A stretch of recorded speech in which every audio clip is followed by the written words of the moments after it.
Welcome to new TV Telugu. ఇప్పుడు AP top 10 చూద్దాం. ఎన్నికల ముందు నమ్మించడం, అధికారంలోకి వచ్చాక మోసం చేయడం చంద్రబాబుకు అలవాటైందని వైసీపీ రాష్ట్ర కార్యదర్శి, జిల్లా టాస్క్ ఫోర్స్ సభ్యులు రమేష్ గౌడ్ విమర్శించారు. అనంతపురం జిల్లా కేంద్రం ప్రెస్ క్లబ్ లో ఆయన మాట్లాడారు. 12న యువత పోరును విజయవంతం చేద్దామని చెప్పారు. విద్యార్థులు సమస్యలపై పోరాడడానికి కదిలి రావాలని విద్యార్థులు తల్లిదండ్రులను కోరారు.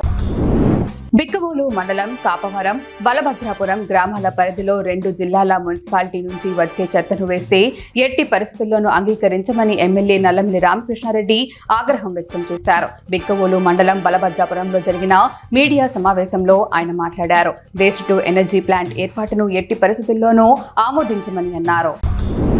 ఫీజు రియంబర్స్మెంట్ ను కూటమి ప్రభుత్వం తుంగల్లోకి తొక్కిందని మాజీ మంత్రి గోపాలపురం వైసీపీ ఇన్ఛార్జ్ తానేటి వనిత అన్నారు. పేద విద్యార్థుల పట్ల చంద్రబాబు రాక్షసత్వం ప్రదర్శిస్తున్నారని తెలిపారు. దాన్ని నిరసిస్తూ ఈ నెల 12న యువత పోరును తలబెట్టినట్లు చెప్పారు. దానికి సంబంధించిన పోస్టర్లను ఆవిష్కరించారు. వైఎస్ఆర్ ప్రవేశపెట్టిన ఆ పథకాన్ని జగన్ అమలు చేస్తారని గుర్తు చేశారు.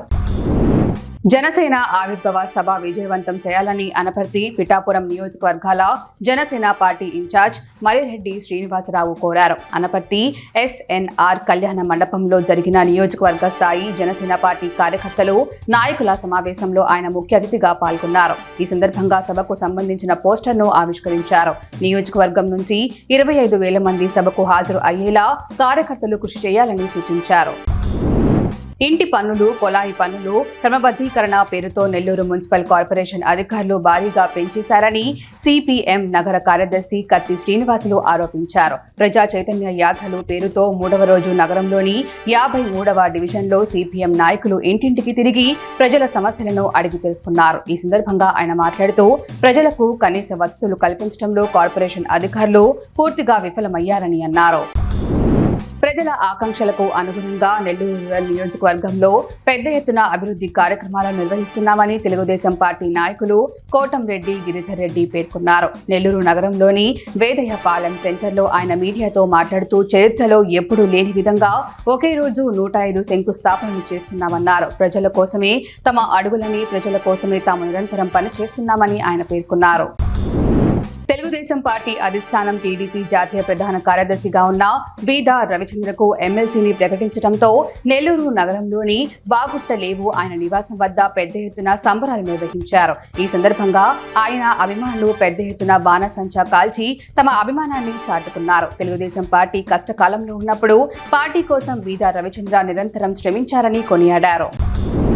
నర్సీపట్నం డివిజనల్ పంచాయతీ అధికారి మూర్తి ఆధ్వర్యంలో గ్రామ పంచాయతీ సిబ్బందికి స్వామిత్వ కార్యక్రమంపై ఒకరోజు శిక్షణ నిర్వహించారు. ఈ సందర్భంగా ఆయన మాట్లాడుతూ డివిజన్లో ఎంపిక చేసిన 11 మండలాల నుంచి వచ్చిన పంచాయతీ సచివాలయం సిబ్బంది శిక్షణ మీద అవగాహన పెంచుకోవాలన్నారు. పంచాయతీ సిబ్బందికి గ్రామ పంచాయతీలలో ప్రతి ఆస్తి కొలతలను సాంకేతికత ఆధారంగా ఎలా నమోదు చేయాలో నిపుణులు అవగాహన కల్పించారు.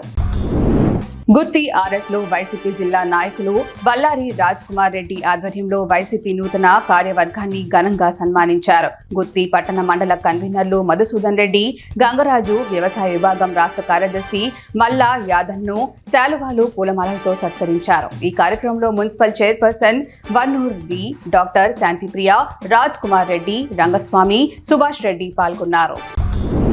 ఆత్మకూరు మండలం పంపనూరు గ్రామంలోని శ్రీ సుబ్రహ్మణ్య స్వామి దేవాలయంలో స్వామివారి పల్లకి సేవ వైభవంగా జరిగింది.